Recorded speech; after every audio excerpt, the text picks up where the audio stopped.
BRS MLC కవిత party working president KTR మధ్య gap రోజుకు పెరిగిపోతోంది. వివాదాలు పీక్స్కు చేరిపోతున్నాయి. సొంత ఎజెండాతో ముందుకు సాగుతున్న కవితను పార్టీ నుంచి పొమ్మనకుండా పొగబెట్టే ప్రయత్నాలు జరుగుతున్నాయా?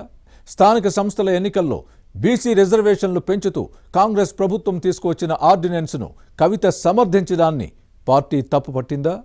ఎమ్మెల్సీకి సహకరించవద్దని బీఆర్ఎస్ నేతల్ని గులాబీ దళపతి ఆదేశించారా?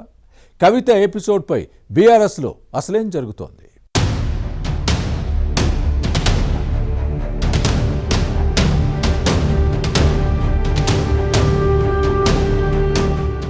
ఎమ్మెల్సీ కవిత వ్యవహారాలు బీఆర్ఎస్లో వివాదాస్పదమవుతున్నాయి. పార్టీ విధానాలకు వ్యతిరేకంగా వ్యవహరిస్తున్నారు. దీంతో కవిత పార్టీలో కొనసాగితే లాభం కంటే నష్టమే ఎక్కువన్న నిర్ణయానికి అధినాయకత్వం వచ్చింది. ఈ క్రమంలోనే ఎమ్మెల్సీని పార్టీ నుంచి బయటకు పంపే ప్రయత్నాలు జరుగుతున్నాయి అన్న ప్రచారం ఊపందుకుంది. పార్టీ అధ్యక్షుడు కేసీఆర్ కు కవిత రాసిన లేఖ లీక్ అయిన తర్వాత ఈ వ్యవహారం రభస సృష్టించింది. ఆ తర్వాత నుంచి తెలంగాణ జాగృతి జెండా కింద సొంత ఎజెండాతో ముందుకు సాగుతున్నారు. జాగృతి కమిటీలే వేస్తున్న క్రమంలోనే సింగరేణిలో తెలంగాణ బొగ్గుగని కార్మిక సంఘం గౌరవాధ్యక్షురాలి పదవి నుంచి తొలగించి మాజీ మంత్రి కొప్పుల ఈశ్వర్కు బాధ్యతలు అప్పగించారు.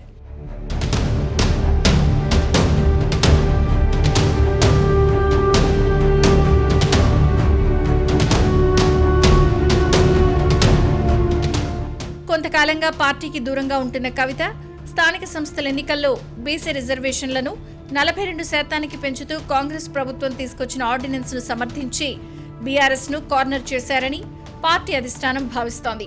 ఈ విషయంలో గులాబీ పార్టీ నేతలు తన దారిలోకే వస్తారని కవిత చేసిన కామెంట్స్ పార్టీ పెద్దలకు మింగుడు పడలేదు. సొంత పార్టీపైనే విమర్శలు చేస్తున్నారు అన్న భావంలో బీఆర్ఎస్ నాయకత్వం ఉంది. అయితే ఎవరు ఎదురు తిరిగినా పొమ్మనకుండా పొగబెట్టడం కేసీఆర్ నైజం. సదరు నాయకులను పట్టించుకోకుండా వారంతట వారి బయటకు వెళ్లే పరిస్థితులను గులాబీ దళపతి కల్పిస్తారని బీఆర్ఎస్ చరిత్ర చెబుతోంది.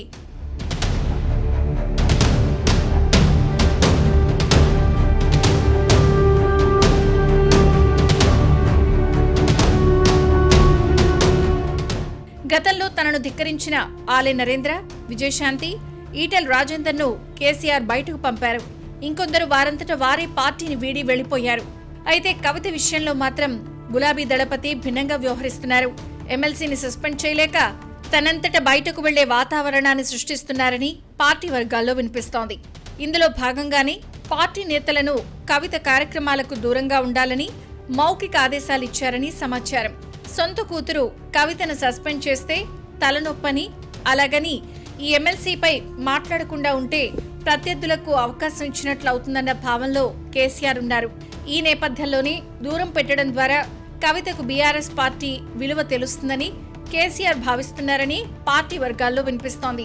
దీనిలో భాగంగా కవిత నిర్వహించే కార్యక్రమాల్లో గులాబీ నేతలు పాల్గొనకూడదని ఆదేశించారని సమాచారం.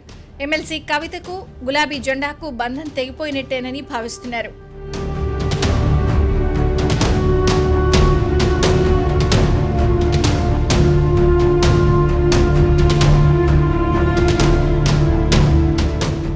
మరోవైపు ఇటీవల హైదరాబాద్లో బోనాల పండుగ ఘనంగా జరిగింది.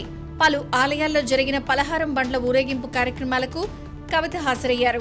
అయితే ముషీరాబాద్ ప్రోగ్రాంలో ఎమ్మెల్సీ కవిత, బీఆర్ఎస్ వర్కింగ్ ప్రెసిడెంట్ కేటీఆర్ అనుచరులు తమ నేతలకు అనుకూలంగా నినాదాలు చేశారు.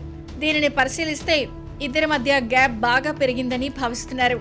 కవిత ఎపిసోడ్లో ఏం జరుగుతుందో చూడాలి.